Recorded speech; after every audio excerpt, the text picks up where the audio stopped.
السلام علیکم ورحمۃ اللہ وبرکاتہ۔ آج کی حدیث مبارکہ عید الاضحیٰ کے بارے میں ہے۔ بسم اللہ الرحمن الرحیم۔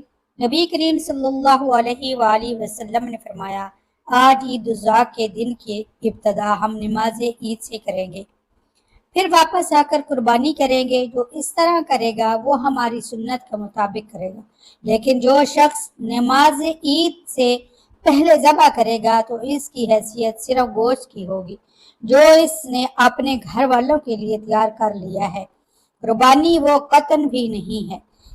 اس پر ابو بردہ بن نیار رضی اللہ تعالی عنہ کھڑے ہوئے۔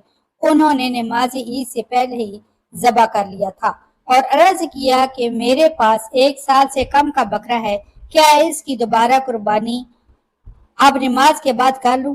حضرت صلی اللہ علیہ وآلہ وسلم نے فرمایا کہ اس کی قربانی کر لو، لیکن تمہارے بعد یہ کسی اور کے لیے کافی نہیں ہوگا۔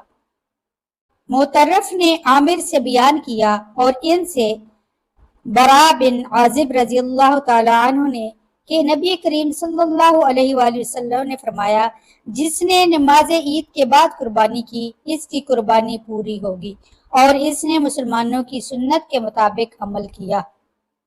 حدیث نمبر 2۔ نبی کریم صلی اللہ علیہ وسلم نے فرمایا، جس نے نماز عید سے پہلے قربانی کر لی اس نے اپنی ذات کے لیے جانور ذبح کیا، اور جس نے نماز عید کے بعد قربانی کی اس کی قربانی پوری ہوئی، اس نے مسلمانوں کی سنت کو پا لیا۔ حدیث نمبر 3۔ مدنی کریم صلی اللہ علیہ وآلہ وسلم حجۃ الوداع کے موقع پر ان کے پاس آئے۔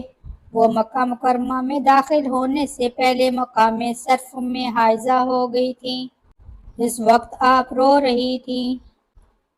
حضرت صلی اللہ علیہ وآلہ وسلم نے دریافت فرمایا کہ کیا بات ہے، کیا تمہیں حیض کا خون آنے لگا ہے؟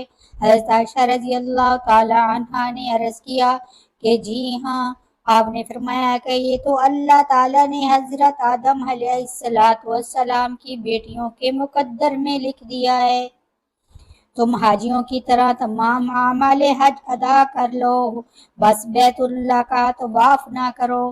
پھر جب ہم مینا میں تھے تو ہمارے پاس گائے کا گوشت لایا گیا۔ میں نے پوچھا کہ یہ کیا ہے؟